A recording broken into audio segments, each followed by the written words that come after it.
quiconque gagne de l'argent, quiconque est riche, quiconque a un patrimoine financier, si le plan financier il est assis, il respecte les 4 principes de base. Personne ne peut aller au-delà. 4 chapitres de la richesse. Tout d'abord, il faut apprendre ce qu'on appelle la rentrée de l'argent.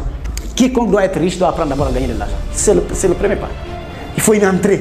Et faire rentrer de l'argent, c'est d'avoir des compétences utiles. C'est d'être utile dans la vie des gens.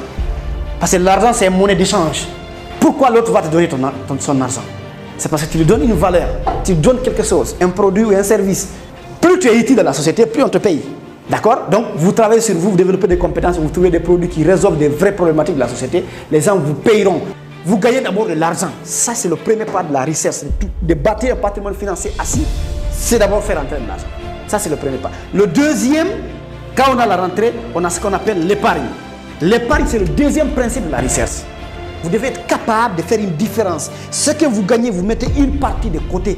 Tant que tu n'es pas capable de faire ça, ce n'est pas possible. Parce que tu as aujourd'hui un business qui te donne 20 millions le mois. Tu as une entreprise qui te donne 50 millions le mois. Ok. Mais que tu manges tous les 50 millions, ce n'est pas possible. On ne peut pas créer un patrimoine comme ça. On ne peut pas être riche comme ça. Ce n'est pas possible. Mais le problème avec ça, c'est quoi? C'est que gagner de l'argent, c'est plus facile que d'épargner. Oui. Parce que gagner de l'argent, c'est une action. Mais l'épargne, c'est un comportement. C'est une gestion d'émotion. Parce que c'est plus facile de dépenser de l'argent que de l'épargner. Quand tu as 1 million aujourd'hui, tout de suite là, tu commences à lister les choses que tu as besoin. C'est facile de dépenser de l'argent. Donc il faut avoir un certain nombre de caractères, un certain nombre de gestion d'émotions et de personnalités pour pouvoir savoir épargner de l'argent. Donc 10% au minimum. Ça, c'est le deuxième principe.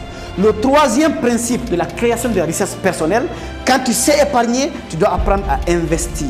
Warren Buffett a dit, le plus grand investisseur au monde, il dit tant que tu ne dors pas et que l'argent rentre, tu n'es pas encore sur la voie de la création de la richesse. Il faut que tu sois capable d'aller en vacances, d'aller dormir, d'aller s'amuser, d'aller faire tout ce que tu veux, mais que pendant que tu fais ça, il y a de l'argent qui rentre à ton nom. D'accord? Il faut que ton argent travaille pour toi. Si c'est toi seul qui travaille pour avoir de l'argent, c'est que tu es bloqué, tu serais bloqué à un moment donné. Mais il faut que ton argent travaille pour toi. Il soit investi dans des secteurs d'activité qui te rapporteront plus d'argent. L'investissement, ça s'apprend. Heureusement, ça s'apprend. Comment investir, on peut l'apprendre. Et quatrièmement, que les gens négligent la protection financière. La protection du patrimoine que tu as construit. Il y a beaucoup de personnes qui négligent la partie-là. Quand tu as de l'argent, c'est comme quand tu pars au champ pour labourer. Au départ, avant de mettre les maïs que tu veux vraiment se planter ici, qu'est-ce qui se passe? Les gens te regardent, personne ne s'intéresse à toi.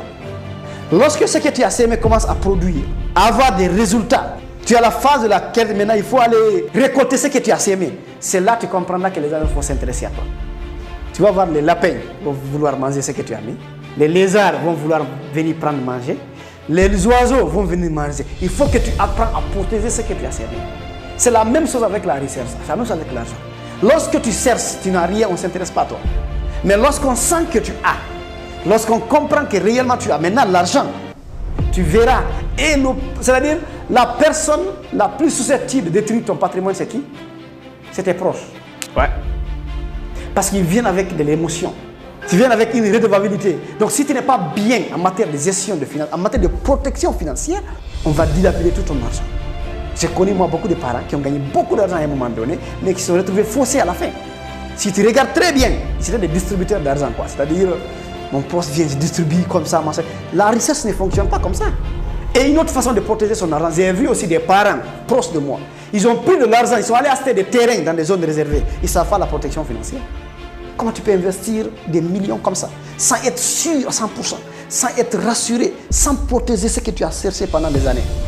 C'est ce qu'on appelle la protection financière. Quiconque doit créer un patrimoine, quiconque doit travailler, c'est-à-dire son patrimoine personnel, finance, il doit apprendre les 4 chapitres là. Est-ce qu'on est ensemble jusqu'ici?